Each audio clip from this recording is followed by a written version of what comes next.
Hey guys, how you doing? This is just a little video on disorders of the immune system, basically hypo and hypersensitivities. This slide is an overview, and then I'll go over each of the four hypersensitivities in a little bit more detail. So basically hypo, of course, means less, and so there's two different kinds of hypersensitivities. One being primary, which is basically stuff you're born with. For example, this is a famous kid in the early 80s. I forget his name, but they call him Bubble Boy. He was basically born without T cells. So any condition that's congenital where you have an immune deficiency is considered primary. And then secondary is a situation, for example, like HIV, where you acquire some sort of immune deficiency, either because of a virus or some other disease. The opposite situation is the hypersensitivities, and of course hyper means more. So this is where your body is doing something it shouldn't. It's mistaking, a lot of times, germs, or I should say other things that aren't germs, as germs. So the first example is called type 1, and that's a fairly immediate reaction. That's everything from peanut allergies to hay fever to if you're allergic to animal dander or pollen or any of the things like that. I'll go over kind of that. One severe side effect of some kinds, especially the peanut allergies and nut allergies, is a condition called anaphylaxis, which you can actually die from, and we'll talk about that. Type 2 is fairly simple. It's just antibody-mediated because it's blood type incompatibilities. It's the reason why somebody with A blood cannot donate or receive from somebody with B blood, and I'll get to the reasons why that happens.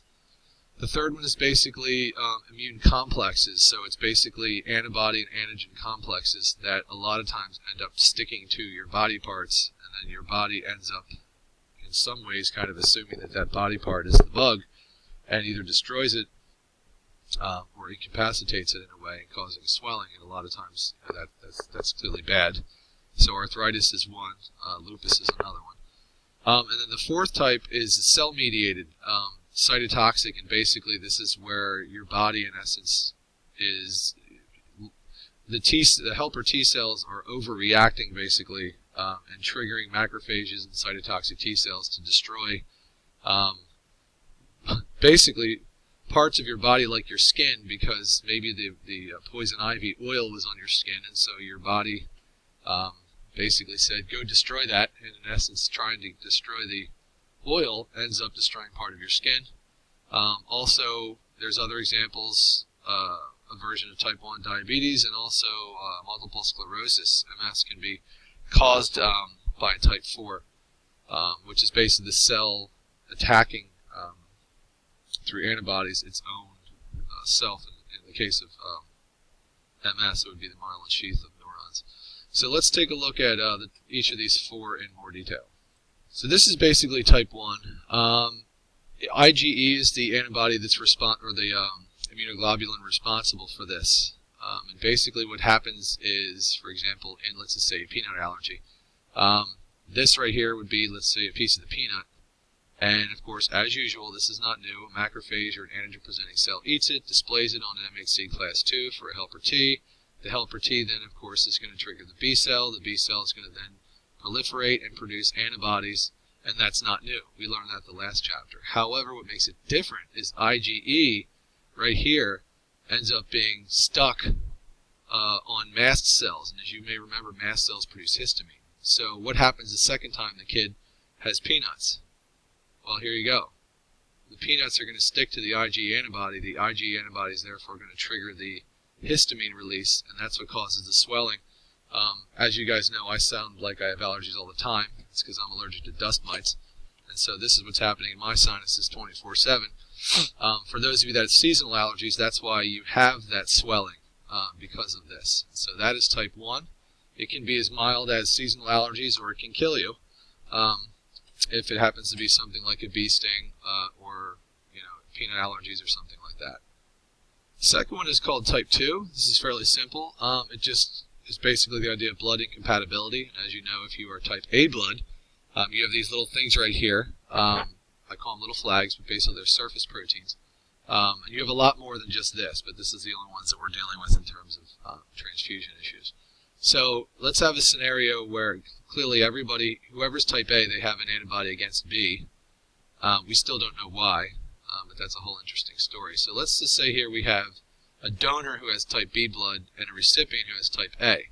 Well, basically what's going to happen if the type B blood gets into the type A person? Well, basically the antibodies of type B are going to complex with the new blood and basically destroy it, and that's clearly a bad thing. And so that's basically the idea of type 2. Type 3 is a little more tricky. It's basically a complex of antigen and antibodies, and basically these complexes get eaten up by any of the phagocytic cells normally. But what happens is the smaller ones aren't easily removed because they tend to get stuck in places in the body. So there's the complex, and normally that would get eaten, but since it's so small, sometimes what happens is, as you'll see here, we have the complement system, which of course is the destruction system, and basically we see here that this little antigen-antibody complex gets caught in a tissue or a blood vessel or a kidney or something like that, and then what happens, of course, is the cells come over, and like, oh, look at you there, you're not supposed to be there, because it's talking basically to these, and the neutrophils then, of course, are going to give off their normal enzymatic destruction and damage this whole area because they think that this blood vessel is basically the source of the antigen because it's attached to the antibody. So lupus and rheumatoid arthritis tend to be situations like this. And type 4 is your contact dermatitis. This is, well, one example of it. Basically, I like to use poison ivy. So, and there's other things as well, but basically here you go. It's the fault, I would say, of basically the helper T cells. So you touch some poison oak or some poison ivy and you get that material, the oil in there. It's called haptin, and this is what you got from the plant. So basically, this gets eaten. Once again, nothing new. Presented on an antigen-presenting cell. T cell binds to it. Now, normally the T cell would, of course, call over B cells to produce antibodies, but in this case, because of the carrier protein, that doesn't happen. And of course, now the T cells increase in numbers. There's a lot more of them, and they're all sensitive to this particular pathway. So now you touch it again. And once you touch it again, these cells react with that little haptin peptide bonding thing and release chemicals that call over macrophages. And all the macrophages then come over, and basically they're the ones that attack the source of the haptin, which of course would be the skin, basically, which is where it is. And so that's why these guys end up attacking your skin. And again, this is called a latent reaction because it takes, usually 24 to 48 hours. So that's what differentiates this also from type 1, is that it's later on. So I hope that helped, and I'll see you later.